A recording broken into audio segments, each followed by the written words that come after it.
दीप कला कुंज है रामघाट पे अयोध्या जी में। दीप कला कुंज के महात्मा बड़े उच्च कोटि के हुए, श्री हनुमान जी महाराज का अद्भुत कृपा पात्र थे। हनुमान जी के ऊपर बहुत सुंदर सुंदर पद्यों की रचना उन्होंने की। और पटना में कथा हो रही थी, और कथा हो तो दाहिने तरफ एक लोटा, सुमन भैया, एक आसन, और ऐसी उनकी मानना था कि हमारी कथा सुनने के लिए श्री हनुमान जी महाराज पधारते हैं, रोज आते हैं। और व्यास आसन पे बैठें तो उससे पहले हनुमान जी का आसन रेडी हो जाए, और व्यास आसन पे बैठने के बाद सबसे पहली वंदना श्री हनुमान जी की करते थे। कहते थे कि आइए हनुमंत विराजिए, कथा कहूमति अनुसार, प्रेम सहित गादी धरो, पधारिए पवन कुमार सियावर रामचंद्र की जय। बोलो भाई सब संतन की जय। नित्य का ये अभ्यास था। श्री हनुमान जी महाराज को पधराते थे, बुलाते थे, आओ आकर के बैठ जाओ, आप जो मति दोगे उसी मति के अनुसार हम कुछ प्रवचन कर लेंगे। तो एक वकील साहब कथा सुनने के लिए आते थे। कोई वकील तो नहीं है यहाँ पे? हाँ, नहीं, ठीक है। हाँ, वकील साहब एक कथा सुनने आते थे। वकील का अर्थ समझते हैं? वो कील जहाँ धस जाए वहाँ से निकले ना। हाँ, वकील। तो कथा सुनने में तो रोज देखे कि एक आसन, एक लोटा, और फिर हनुमान जी को बुलाया जा रहा है। तो 2-3 दिन तो उन्होंने देखा, नहीं बर्दाश्त हुआ। महाराज जी को प्रणाम करने के लिए दीप कला कुंज को गए और जाके कहा है कि भगवान कथा तो आप बहुत अच्छी कर रहे हो, क्या आनंद आ रहा है, पर ये जो जो जो जो ये ढोंग करते हो ना, ये ढोंग मुझे कुछ समझ में नहीं आता है। क्या हनुमान जी को और कोई काम नहीं है कि यहाँ पे तुम्हारी कथा सुनने के लिए आएंगे? तो उसने कहा कि ये जो ढोंग करते हो, ये ढोंग नहीं। अब उसको क्या मालूम कि हनुमान जी कलिकाल में केवल कथा सुनने के लिए ही रुके, अन्यथा उनको और क्या काम है यहाँ पे? वो कथा ही सुनने आएंगे। यावद राम कथा, वाल्मीकि स्पष्ट करती है, वाल्मीकि रामायण, कि यावद राम कथा वीरा चरित संति महीतले। हनुमान जी का एक ही काम है कि यदि वक्ता विरक्त हो, वैष्णव हो, वेद और शास्त्र का उसको तनिक नॉलेज हो, हनुमान जी आ जाते हैं। दृष्टांत कुशलो धीरो, दृष्टांत के माध्यम से अपने श्रोता के हृदय में कथा को जो उतार दे उसको वक्ता कहते हैं। तो ऐसे कथाओं में तो वो पहुंच जाते हैं। उसने कहा ये ढोंग न जमता नहीं है कि ये हनुमान आओ पधारो और मैं कथा कहूँ, ये सब मत क्या करो, कथा ऐसे अच्छी कर लेते हो। उसने उस समय महाराज जी ने कहा ऐसा है भगवान, देखो ये मेरी श्रद्धा है। अब मनीष भाई बापू से लोग पूछते हैं कि काला शॉल क्यों रखते हो? अरे यार, अब तो जवाब बड़ी सुंदर देने लगे। अब तो कहते हैं कि मैंने को कागभुषुंडी ने ये काला शॉल ला के दिया, जा कागभुषुंडी से पूछ। हाँ, तो मेरे से क्या पूछता है यार? मेरी जो श्रद्धा है, मेरी श्रद्धा पे प्रश्न उठाने वाले आप कौन?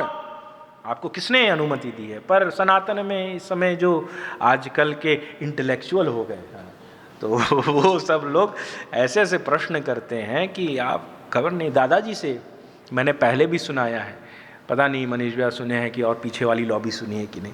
दादाजी से दिल्ली में एक श्रोता, हनुमत चरित्र की ही कथा चल रही थी। अब पहुंच गया शाम को, और दादाजी साथ तो 4-5 ब्राह्मण सदैव रहते थे।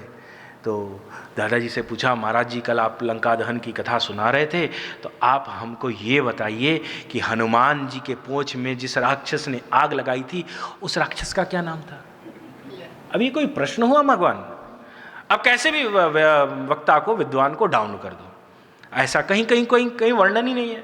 अब दादाजी ने 2-3 मिनट सोचा, गुरुदेव को स्मरण किया अपने, और कहा ऐसा हमने पढ़ा तो नहीं है, पर प्रश्न आपका है तो मालूम पड़ता आप ही रहे होगे।